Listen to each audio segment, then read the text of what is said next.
Хятад улс экологи байгаль орчны хамгаалалтад өндөр ач холбогдол өгч, экологийн соёл иргэншлийн бүтээн байгуулалтыг тогтвортой хөгжлийн үндсэн бодлого гэж үздэг.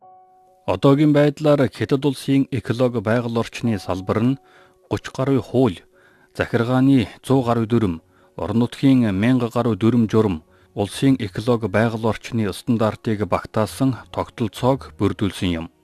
2021-с 2025 он буюу 14-р 5 жилийн төлөвлөгөөний хугацаанд Хятад улсын экологи байгаль орчны засаглалын систем тасралтгүй боловсронгуй болж, ногоон нөөцтөрөгч багтаа өөрчлөлт хурдасч, байгаль орчинд үүсгэх бохирдлыг ихээхэн багасгав.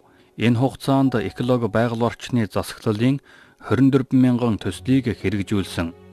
Түүнчлэн дэлхийн хамгийн том цэвэр эрчим хүчний хангамжийн системийг байгуулжээ.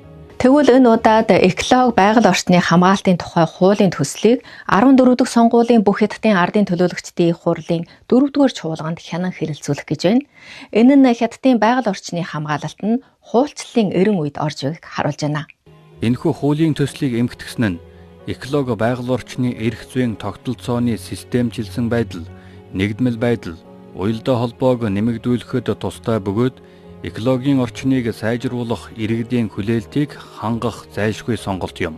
Үдсгэлэнт Хятад орныг байгуулах шинэ томоохон ахиц дэвшил нь 15 дугаар 5 жилийн төлөвлөгөөний хугацаанд дах эдийн засаг нийгмийн хөгжлийн голлох зорилтуудын нэг билээ. 15 дугаар 5 жилийн төлөвлөгөөний эхлэлийн жилд энэхүү хуулийг боловсруулахыг урагш ахиулах явдал нь экологийн соёл иргэншлийн тогтолцоог улам боловсронгуй болгож, хүм байгаль эвсэг зохицонгүй оршихын эрх зүйн сүрийг хангах явдал юм. Хуулийн төсөлд ногоон ба нөөцтөрөгч багтай хөгжлийг тусад нь авч үзэж эмтгсэн явдал нь дэлхийд анхдагч тохиолдол юм. Нөөцтөрөгч багтай ногоон хөгжил мөн уур амьсгалын өөрчлөлтөд тэмцэх олон улсын хамтын ажиллагаа солилцоог эрчимжүүлэх явдлыг хуулийн төсөлд мөн тодорхой тусгасан байна.